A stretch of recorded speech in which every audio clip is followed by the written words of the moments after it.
Right now, a controversial proposal for Janesville's Palmer Park, what the city is looking to do. And new video from inside Verona High School, where police were called 3 times yesterday. Hear from a student who witnessed these large-scale fights.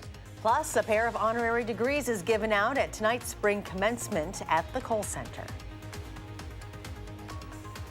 From the Channel3000.com Alert Center, this is News 3 Now at 10. Thanks for joining us tonight. The Janesville homeless population would be able to sleep in their cars near a local park under a new proposal. Rock County reporter Adam Duxter joins us now with where this idea came from and what parents are saying about it. Adam? Well, Eric and Charlotte, right now it's against the law for anyone in the city of Janesville to spend the night in their vehicle in a public place. But this new proposal wants to turn Janesville's parks into help for the homeless. There's a lot to love about Janesville's Palmer Park. And while families use the park as a place to relax and take their kids, a task force aimed to help the homeless in town feels it could have another use. They found that there was an underlying issue with some of the clients of these service providers who don't have housing, but they do have a vehicle. Maggie Darr says the city of Janesville organized the task force to target the city's homeless issue after it became worse last summer. While she says the city itself can't eradicate homelessness, members of the group say homeless people could still benefit from what the park provides. They still need access to running water to be able to, complete hygiene tasks. And they still need to be able to be in a safe place where they can sleep and feel comfortable. What do parents think? First takeaway is obviously the safety of your kids. We're at a park, and as you can see, it's a bunch of young kids. Nick Huff says he hopes whatever the city chooses to do, they do it carefully. When you talk about adding the homeless issue right next to kids, it causes a little friction right off the get-go. And so the gut reaction is that I hope they're going to handle this well, and this isn't going to turn into a fiasco for either side of this. Saffold says this plan isn't an end-all be-all, rather a chance to find the people struggling and offer a helping hand. We want for it to be able to be a starting point for individuals, and so that those service providers in the area can go to them and outreach to them if they so choose to, take those services. But this is a first step. Again, right now, this is just a proposal. Nothing's been decided just quite yet, and the public will have a chance to weigh their opinion when the City Council meets on May 28th. That's a Tuesday. You'll have time for a public opinion at 6 p.m. Adam Duxter tonight in our Rock County Bureau. Adam, thank you. Police are investigating 3 fights that broke out at Verona High School yesterday. This video shows the chaotic scene. 3 students eventually were arrested. Several students and a staff member needed medical detention. Those who were arrested, ages 15 and 16, now face charges ranging from disorderly conduct to battery, resisting arrest, and making threats to an officer. Police were asked to patrol the campus today in response, but one student tells us a lot of students didn't even show up for school in fear that more fights would happen. Usually the lunchroom is packed, but today, in the lunchroom, there was nobody. It was like a ghost town. All students involved in the fight were suspended, and police continue to investigate. Let's get a look at our first alert forecast now. Meteorologist Dave Caulfield is in the Weather Center. Hi, Dave. Hey, Charlotte. It was a fantastic Friday weather-wise across southern Wisconsin with temperatures right around 60 degrees. Plenty of sunshine to go around on this Friday. Right now, we're seeing those partly cloudy skies in Madison on the WISC-TV Skycam at 50 degrees even, with a calm wind, a dew point still relatively low, so still feeling very nice outside. We'll be a little bit on the cool side as we get into the overnight hours, and we are much cooler near the lake, as you might expect. 41 in Sheboygan, 42 in Milwaukee, still at 50 in Madison, 48 in Janesville, and 51 in Platteville. Even so, as temperatures dipped closer to 50, that's still about 5 to 10 degrees warmer compared to this time yesterday. So your day planner starting off in the upper 30s, but pretty quickly those temperatures will get back into the 40s and 50s. We'll call it partly sunny skies tomorrow, but we may end up seeing more clouds compared to sun. Highs should make it close to 60 degrees once again, but we could have a few showers, especially west of Madison tomorrow, and a few more showers could come our way by Mother's Day. We'll take a look at those chances in your first alert forecast in just a few minutes. All right, Dave, thank you. Today, community members in northern Illinois are honoring 4 men killed in that silicone plant explosion last week. 3 of the victims were from Wisconsin. Officials at AB Specialty Silicones say they believe an accident in the factory processes caused that explosion. The damage estimated at more than $1 million. Flags are at half-staff today as 2 more names are added to the law enforcement memorial outside the Wisconsin State Capitol. Irvine, Milwaukee Police Department, end of watch, June 7th, 2018. And Officer Michael J. Mahalski, Milwaukee Police Department, end of watch, July 25th, 2018. Officer Charles Irvine of the Milwaukee Police Department was killed while pursuing another vehicle. He was a passenger in a squad car when it collided with a support wall. Officer Michael Mahalski, also from Milwaukee, was shot by a suspect wanted on a parole violation. After the addition of their names, there are now 279 names on that monument. A House panel chairman has issued subpoenas to the Treasury Department and IRS demanding President Trump's tax returns. This is the latest in an escalating fight between House Democrats and the president for his personal financial records. The House Ways and Means Chairman Richard Neal says the Treasury and IRS has until next Friday to turn them over. The U.S. House has passed a multi-billion-dollar disaster relief bill today, largely on party lines, but there is some disagreement. They have not yet reached a deal with the Republicans and the White House on a bill President Trump will actually sign. Both sides disagree on how much aid the island of Puerto Rico should receive following Hurricane Maria in 2017. Democrats argue the GOP are trying to shortchange the U.S. territory. The president claims Puerto Rico has already received an ample amount of assistance. Well, 2 days of trade talks between China and the United States ended today with no agreement, just hours after President Trump raised tariffs on $200 billion worth of Chinese imports. And later in the day, the president authorized trade officials to move ahead with a threat to include essentially all Chinese imports in that tariff hike. Natalie Brand with the latest with a look at the potential effect on consumers. U.S. trade talks with China wrapped up Friday after just 2 hours of negotiations. President Trump described the talks as candid and constructive, but there was no break in the stalemate. The tariff hike on around $200 billion in Chinese-made goods went into effect at midnight. Late Friday, the U.S. trade representative said in a statement that President Trump, quote, ordered us to begin the process of raising tariffs on essentially all remaining imports from China, which are valued at approximately $300 billion. The president tweeted Friday that the tariffs may or may not be removed, depending on what happens with respect to future negotiations. The hike imposed on China overnight raises the tariff from 10 to 25%. Thousands of goods will be impacted, from computer parts to household appliances to fish, meat, and even yarn. If a deal isn't reached, analysts say businesses and consumers will feel the pain. I think U.S. consumers, people who are going to Walmart to buy underwear for their kids or new tennis shoes, may find that those are significantly more expensive than they were anticipating. Some analysts say today's hike could cost the American economy $62 billion by next year, translating to an extra $500 to $800 per family. China has warned it will respond with what officials are calling countermeasures. Natalie Brand, CBS News, the White House. Late tonight, Washington and Beijing reportedly agreed to hold more trade talks. A potential hazardous situation going on right now in a Houston shipping channel. The channel is closed tonight after a collision between a barge and another vessel.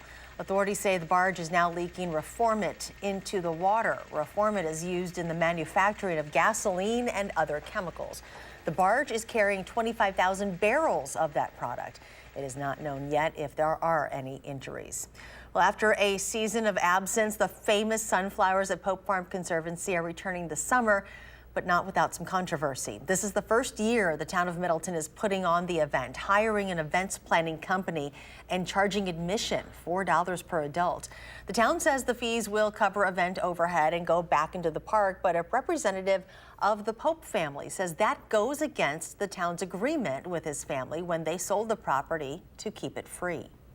And we don't at all object to the fact of sunflower days, but it should be like it's been since day one, free and open to the public. And the fact is that if you have a restrictive covenant and you allow it to be compromised you set a precedent for what's going to come in the future. We want to be extremely respectful to them, but we believe, and our attorneys have told us, that we have the right to charge a reasonable fee for entrance into this particular event. The 9-day event runs July 26th through August 4th this year. The town will be hiring the company Race Day Events to put on the Sunflower Days, which they say will make things like parking and transportation to and from the event run more smoothly. The SS Badger car ferry back up and running for another season. If you're planning a trip to Michigan, the Legacy on the Lake can take you from Manitowoc over to Ludington, Michigan in 4 hours. The SS Badger's facilities on both sides of Lake Michigan have some upgrades this year. Last year, $5 million from the federal government and $4 million in state funding went to the project. Now, some of that money went to repair some damage caused by an April 2018 blizzard. It's a light at the end of a long tunnel for thousands of students at UW. The first commencement ceremony of the weekend was held tonight. This was at the Cole Center among the doctorate and master's degree candidates. A Rock and Roll Hall of Famer and former UW student Steve Miller received an honorary degree. Ahead of the ceremony, Miller said he enjoyed his time going to school in Madison in the early 60s during the Civil Rights Movement. This was a real center of political awareness in the country. There was New York, there was Madison, and there was Berkeley. And it was really great to be here. Steve Miller, born in Milwaukee, is also the nephew of another Wisconsin guitar legend, Les Paul. Scientist Tom Brock also received an honorary doctorate tonight. We were busy singing songs. Yeah, we were singing some Steve Miller Band. Proving once again that we are some of the oldest people in the newsroom. Pretty ugly singing, no doubt about it. Still to come tonight at 10, a sign that summer is nearly here. Boat rentals opening this weekend in Madison. Plus, why one of the co-founders of Facebook says the social media giant has too much power and it needs to be broken up. Stay with us.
Uber made its debut on Wall Street today, ringing the opening bell on the New York Stock Exchange. The ride-sharing company is valued at more than $80 billion. Uber is hoping for a better reception than its smaller rival Lyft, which saw its stock fall more than 20% since it went public last month. But experts say Uber is bigger and able to manage market volatility. Facebook co-founder Chris Hughes is calling for regulators to break up Facebook. In an op-ed appearing in the New York Times Thursday, Hughes called for the government to force the social media giant to reverse its acquisitions of Instagram and WhatsApp. He says CEO Mark Zuckerberg has unchecked power that goes far beyond anyone else in the private sector or in government. It's not a personal beef, but it is personal.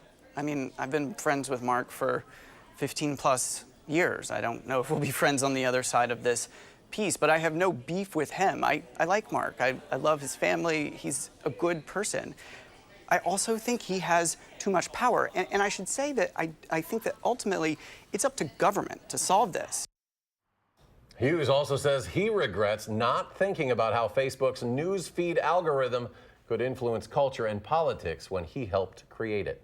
A big merger in the world of craft beer. Boston Beer Company, which makes Sam Adams, plans to merge with Dogfish Head Craft Brewery in a deal worth more than $300 million. Boston Beer, the second largest craft brewer in the U.S., Dogfish Head, the 13th. The current CEO of Boston Beer will lead the merged company. He says the merger means high-quality products and a high-end portfolio for customers. Some good news for frequent flyers. Delta is toying with the idea of providing no-cost Wi-Fi on flights. According to Delta's website, the airline is taking a first step with initial limited testing. Starting on Monday, customers on roughly 55 domestic flights each day will have the chance to surf the web free of charge. The pilot program is set to run for 2 weeks across all cabins on select routes.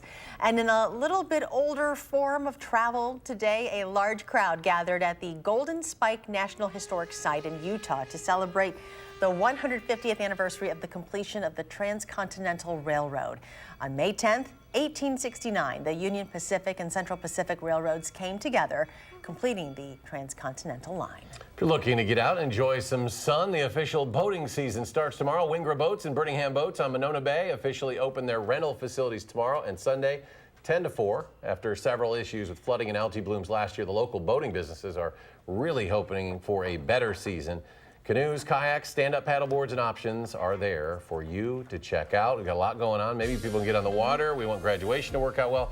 No pressure for the sleepy new dad on our staff, Dave Caulfield. Sleepy? I'm wide awake. It's Thursday, right? What day is it? Oh, this is terrible. No, we are talking about the possibility of a few showers at times this weekend, but really I wouldn't cancel any plans. I wouldn't worry too much about it because high pressure today kept our weather very, very nice, that's for sure. We have two systems that I'm keeping my eye on. One will affect us first. That is actually to the south and west, closer to Kansas and Oklahoma and the Texas Panhandle. The second one affecting spots like North Dakota and Montana. So we'll see both of these systems come into town over the next 48 hours and could provide us just a few drops. Nothing really that we need to get concerned about from a flooding standpoint or anything like that. Just kind of nuisance showers. We have partly cloudy skies in Platteville right now and in Madison on the Edgewater Skycam. Today's highs were in the upper 50s and lower 60s across the area. Plenty of sunshine, just a beautiful day overall.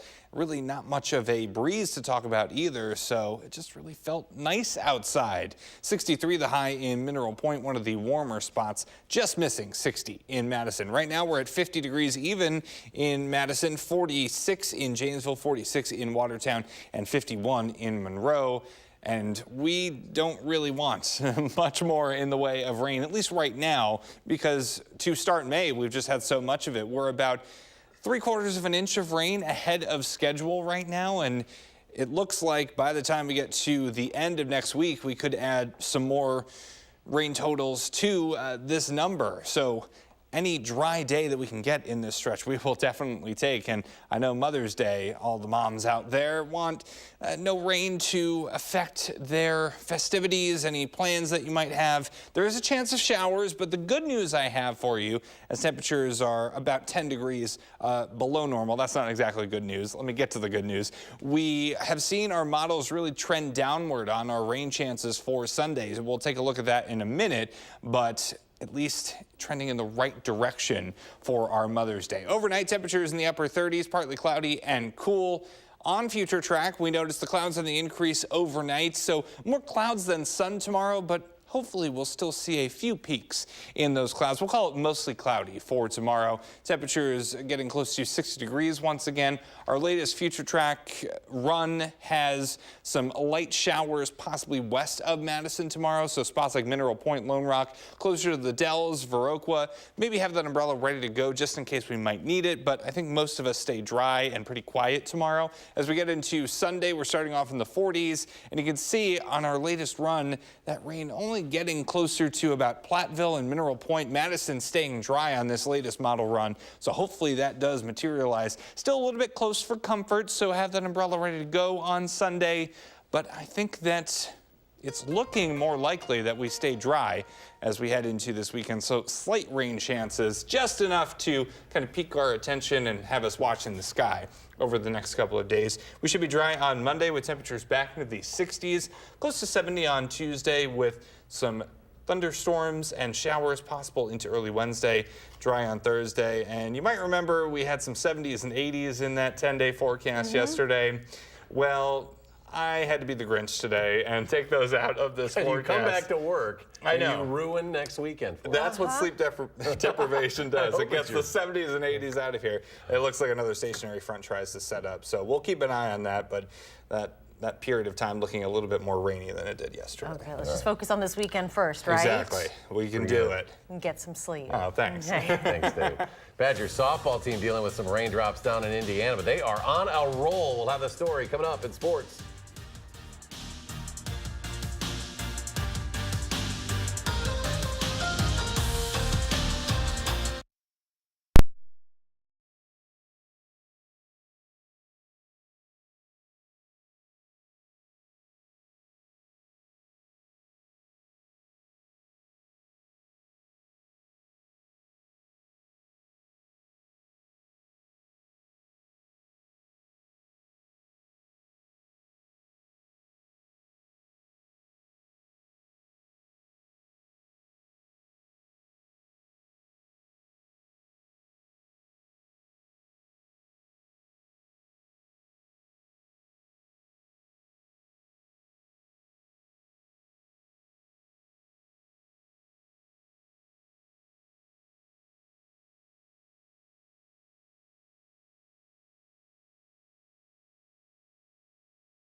For only the fourth time in school history, the Badgers softball team is in the semifinals of the Big Ten tournament. In Bloomington, Indiana today, the Badgers win their quarterfinal against Ohio State.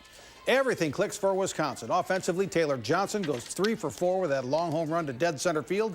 Badgers put up 10 runs against the Buckeyes. And pitcher Caitlin Menz was just as good as the offense. She allowed just 3 hits, only 1 earned run, walked 1, struck out 6. The Badgers run rule Ohio State 10-1 in 6 innings, and Menz gets a surprise in the post-game interview. Yeah, I think the main thing that I focus on was just hitting my spots, both inside and outside, and keeping the ball low and mixing in my changeup, just throwing my game. Wisconsin's 40th win of the season puts him into the semifinals tomorrow against the top seed Michigan. Now, with bad weather on the way, they've moved up the start of that game to 8 a.m. tomorrow morning between Wisconsin and Michigan. Northwestern and Minnesota play the other semifinal tomorrow. The Brewers have won 7 straight at Wrigley Field this afternoon. Ryan Braun continues to dominate at Wrigley. He's hitting almost .330 there, and he hits his 18th career homer at the friendly confines, too. That's the first run of the game in the 4th inning. 6 more in the 7th, 8th, and 9th for the Brewers, and Gio Gonzalez has another great start. 5 2/3, no runs, 2 hits.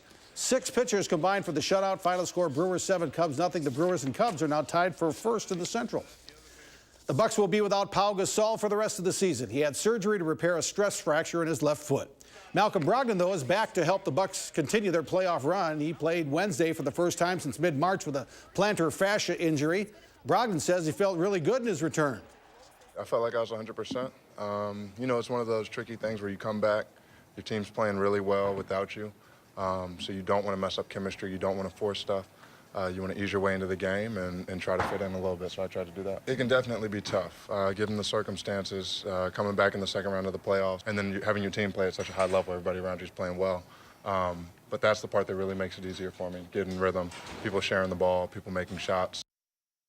Steve Stricker is considered to be one of the best golfers never to win a major. Well, he could change that title this week at the PGA Tour Champions event in Alabama, halfway through the region's tradition, which is a major for the 50 and over crowd. Stricker shot 6 under par, 64, as his usually trusty putter was even better than usual, although Stricker says that trusty putter hasn't been so trusty lately.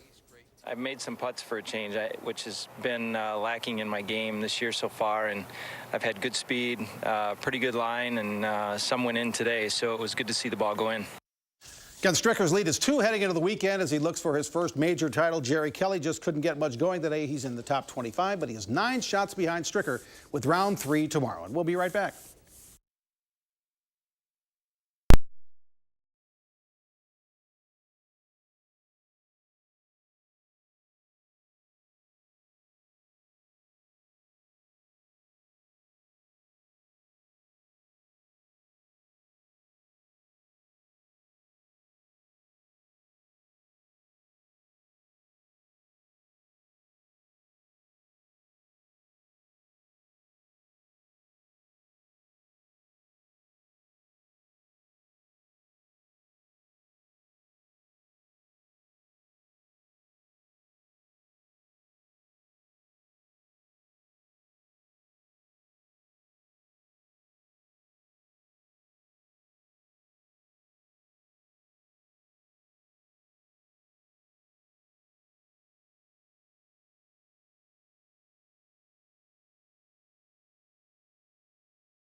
I don't want us to run out of time before we wish all the graduates or congratulate all our graduates this weekend, but also happy Mother's Day to everybody, including Charlotte.